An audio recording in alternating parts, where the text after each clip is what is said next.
Lamal, Lamine Yamal, and Williams scores!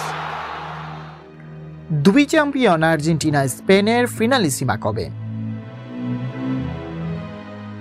কয়েক ঘন্টার ব্যবধানে পর্দা নামল দুই মহাদেশীয় ফুটবলের দুই আসর। 14 জুলাই রাতে ইংল্যান্ডকে 2-1 গোলে হারিয়ে উয়েফা ইউরোপীয় চ্যাম্পিয়নশিপের শিরোপা ঘরে তুলে স্পেন। এদিকে সোমবার 15 জুলাই সকালে কলম্বিয়াকে 1-0 গোলে হারিয়ে শিরোপা জেতে আর্জেন্টিনা।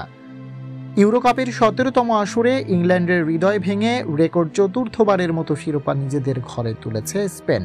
সেই সঙ্গে 12 বছরের শিরোপা না পাওয়ার আক্ষেপ ঘুচালো তারা।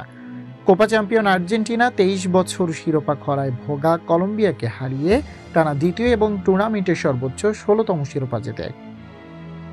এবার দুই মহাদেশীয় ফুটবলের সেরা দুই দলের মুখোমুখি হওয়ার পালা। কোপা আমেরিকা জয়ী ও ইউরো চ্যাম্পিয়নশিপ জেতা দলের লড়াইয়ের নাম ফিনালিসিমা। সেই লড়াইয়ে মুখোমুখি হবে আর্জেন্টিনা ও স্পেন। মহাদেশীয় লড়াই শেষ হওয়ার পর এবার ফিনালিসিমার জন্য অপেক্ষা মাত্র।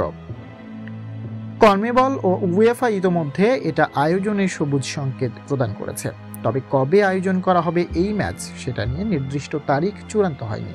ধারণা করা হচ্ছে 2025 সালের মাঝামাঝি সময়ে হবে ফিনালিসিমার তৃতীয় আসর। 2025 সালের 15 জুন থেকে 13 জুলাই পর্যন্ত আয়োজিত হবে ফিফা ক্লাব বিশ্বকাপ। এই টুর্নামেন্টের আগে বা পরেই আয়োজিত হবে ফিনালিসিমা, যদিও তারিখের মতো ভেন্যুও ঠিক করা হয়নি। ফিনালিসিমার গত আসর আয়োজন করেছিল ওয়েম্বলি, যেখানে কোপা চ্যাম্পিয়ন আর্জেন্টিনা 3-0 গোলে হারায় ইউরো চ্যাম্পিয়ন ইতালিকে। তবে ফিনালিসিমা কোনো মেজর ট্রফি নয়। ফিফার দৃষ্টিতে তা অন্য 10টা সাধারণ প্রীতি ম্যাচের মতোই। 2022 সালের আগে কেবল 2টি ফিনালিসিমার ম্যাচ হয়েছিল।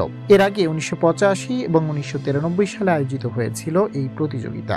প্রথম আসরে খেলেছিল ফ্রান্স ও উরুগুয়ে, দ্বিতীয় আসরে মুখোমুখি হয় আর্জেন্টিনা ও ডেনমার্ক।